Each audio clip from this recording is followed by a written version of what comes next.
দেশি মুরগির এই রেসিপিটা যদি আপনি একবার ট্রাই করেন তাহলে আপনার হোটেল বলেন রেস্তোরাঁ বলেন মানে কোনো জায়গার মাংস আপনার কাছে টেস্ট লাগবে না। এটা যে এত এত এত বেশি মজা মানে আপনি যাকেই খাওয়াবেন সেই আপনার ফিদা হয়ে যাবে। এই রেসিপিতে থাকছে অনেক টিপস অ্যান্ড ট্রিক্স, আশা করছি সব কয়টা ট্রিক্স ফলো করার চেষ্টা করবেন। আর এই ছোট ছোট টিপস গুলো যদি আপনি ফলো করতে পারেন তাহলে আপনার মাংস হবে সব থেকে বেস্ট। তাহলে শুরু করা যাক আজকের রেসিপি। আপনারা প্রথমেই দেখেছেন যে আমি মুরগিটা কিন্তু একটু আগুনে পুড়াই নিছি। এখন মাংসের জন্য একটা সিক্রেট মশলা তৈরি করে নিব, আর এই মশলাটাই হচ্ছে মাংসের মেন উপকরণ। এখানে কিছু শুকনো মরিচ ভেজে নিয়েছি মাংসের জন্য, অবশ্যই ট্রাই করবেন শুকনো মরিচটা ভেজে নেওয়ার জন্য। এরপর এই মরিচের ভেতর দিয়ে দিব ধনিয়া, জিরা আর সামান্য একটু জয়ত্রী আর 10-12টা হচ্ছে এলাচ।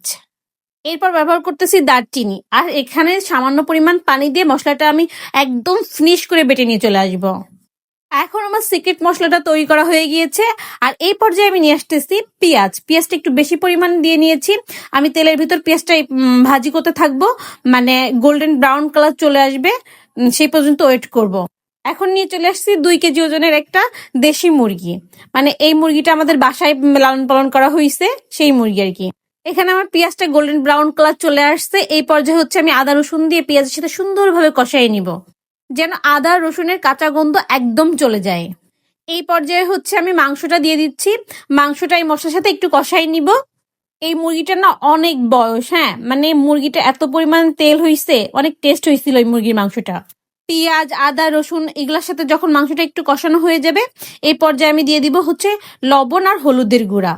লবণ আর হলুদটা মাংসের সাথে ভালোভাবে মিশাই নিব আর সুন্দরভাবে একটু কষাই নিব। যখন হালকা একটু কষে আসবে না এই পর্যায়ে আমি যে মশলাটা পেস্ট করে রাখছিলাম ওই মশলা সম্পূর্ণ এখানে দিয়ে দিচ্ছি।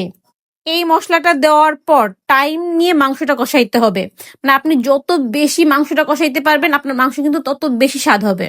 খেয়াল রাখতে হবে মাংসটা যেন পুড়ে না যায়। এই পর্যায়ে আমি মাংসটা ঢাকনা দিয়ে দিচ্ছি। ঢাকনা দিয়ে আমি এর ভেতরে অনেকবার মাংসটা উল্টে পাল্টে কষাই নিছি। ঢাকনা কিছুক্ষণ পরপর উল্টাইছি আর মাংসটা নাড়াই দিছি যেন আমার মাংসের মশলাটা পুড়ে না যায়। মাংসের মশলা যদি পুড়ে যায় তাহলে মাংসের টেস্ট কিন্তু একদমই নষ্ট হয়ে যাবে। এইভাবে মাংসটা কষাইতে কষাইতে মাংসের কালার কিন্তু একদম পরিবর্তন হয়ে যাবে। এই মাংসটা কিন্তু অল্প আছে মানে হালকা আছে আপনার কষাই নিতে হবে, অনেকক্ষণ টাইম নিয়ে কষাই নিতে হবে, তাহলে আপনার আসল স্বাদ হবে। যখন মাংস কষাইতে কষাইতে এরকম একটা সুন্দর কালার চলে আসবে, যখন মাংসের গা থেকে তেল ছেড়ে দিবে এই পর্যায়ে হচ্ছে একটু পানি দিয়ে আমি কষাই নিব, মানে আর একটু সামান্য পানি দিয়ে কষাই নিব।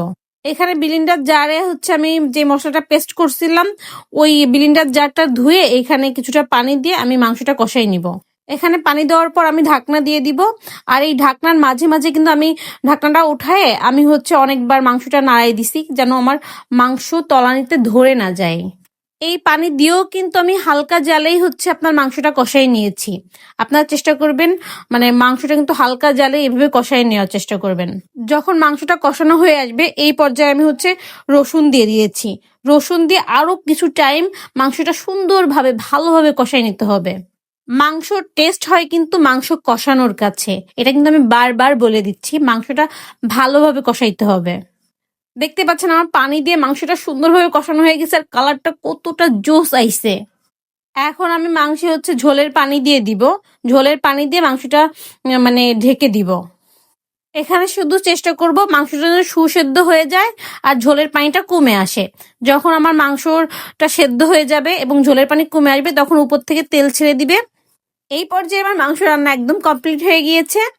একদম লাস্ট পর্যায়ে হচ্ছে আমি 1 চামচ ভাজা জিরার গুঁড়া দিয়ে দিচ্ছি উপর থেকে। জিরার গুঁড়াটা দিয়ে সুন্দরভাবে মাংসের সাথে মিশায় আমি হচ্ছে মাংসটা ঢেকে দিব। ঢেকে দিয়ে মাংসটা নামাই নিব। ভাজা জিরা গুঁড়া দেওয়ার পর হচ্ছে 15-20 মিনিট পর আমি ঢাকনাটা উল্টাবো। এর আগে কিন্তু আমি ঢাকনা উল্টাবো না। 15-20 মিনিট পর আমি চলে আসলাম আমার মাংসের কাছে। দেখেন কালারটা কতটা জোস হইছে, আর এটার স্বাদের কথা কি বলবো, মানে আপনি যদি একবার তৈরি না করে খান তাহলে আপনি অনেক বড় মিস করে ফেলছেন। আশা করতেছি একবার হলেও বাসায় এভাবে দেশি মুরগিটা রান্না করে মানে দেখবেন, একদম ঘরোয়া মশলায় এত মজা করে আপনি মানে রান্না করতে পারবেন, মানে আপনি নিজেও কল্পনা করতে পারবেন না। আমার হাজবেন্ড তো খেয়ে বলতেছে যে হোটেল বলেন রেস্তোরাঁ বলেন এই মাংসের কাছে কারোর বেল নাই, কেউ এত মজা করে রান্না করতে পারে না।